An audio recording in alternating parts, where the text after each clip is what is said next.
Hi everyone, this is French Vinyl Addict. Hope you guys are okay, and this video is a response to a thread.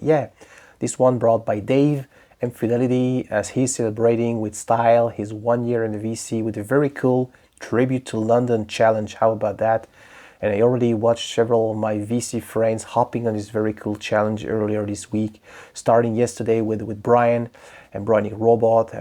Watched Brian's entries, very cool. Mike Vinyl Spiral published on his channel his response a little bit earlier on this week as well.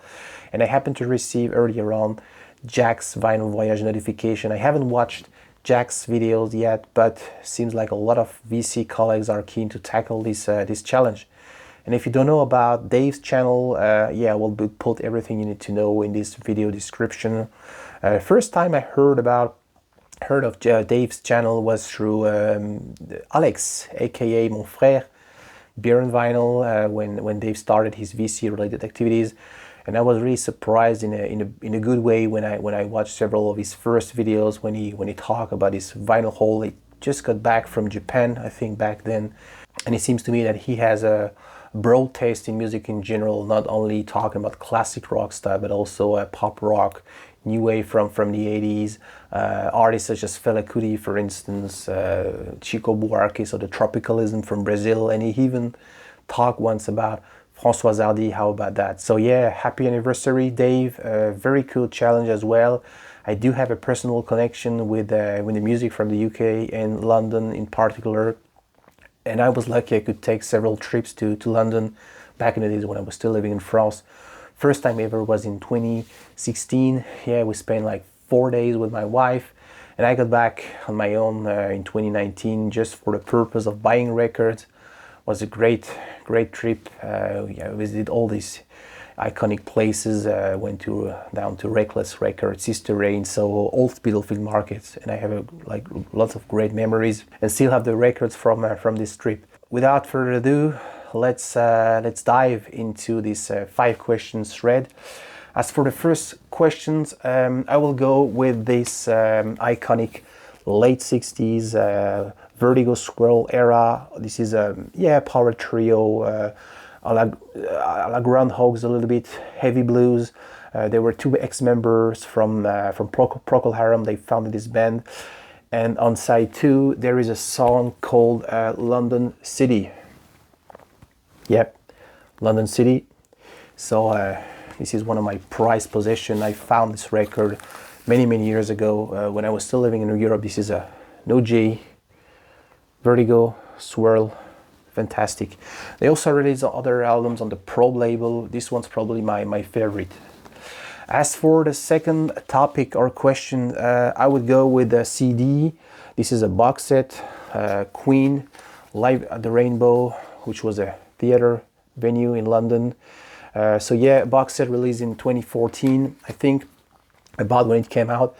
And I was massively into Queen, so this might be okay. And if it doesn't work to include a CD on a vinyl tag, I do have a spare vinyl option. This is a Mod the Hoople album on an OG press as well, on the Island label. And there were lots of, back in the days, double album when you had on one disc the live versions, and on the second disc the studio version, like Umaguma is a perfect example, or the Cream, Wheels on Fire. And this is not as such, as it is what it is a single album. It has tracks recorded in studio, but the last track, Keep Rockin', has been recorded live at Fairfield Halls, which is in Croydon in London. So quite different from the Mod the Hoople that lots of people know, with when they were covering all the young Jews by David Bowie. This is a little bit more country-ish stuff. I really like this album as well, so might be my entry for the second question. As for the third topic, I'm going with one of my all-time favorite bands from the 60s. Which is a Kings, but it's not from the 60s. This one, an album released in 1971, a little bit different, country-ish, a little bit bluegrass, and on side, really like not really a joyful or some feel-good album. lots of topic covered, alcoholism, schizophrenia, loneliness. And the last track on the album is called Muswell Hill Billy. And Muswell Hill, that's the neighborhood where the band were located, established back then.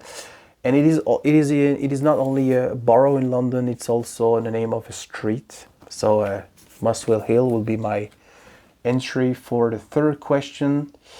And it's really interesting when you take a look at the cover, the band like at the pub, and all the people, they gave them like strange look, pretty surreal. As for the fourth question, since we've been talking about folk music lately with Ben, with Ben as well behind the scene, but with Mike and Fred, mainly Mike, my best folk buddies. I have to include a folk album in today's selection, which is this one photographic picture, and it's quite interesting. So this is Fairport Convention and Half-Breaking, 1969 album.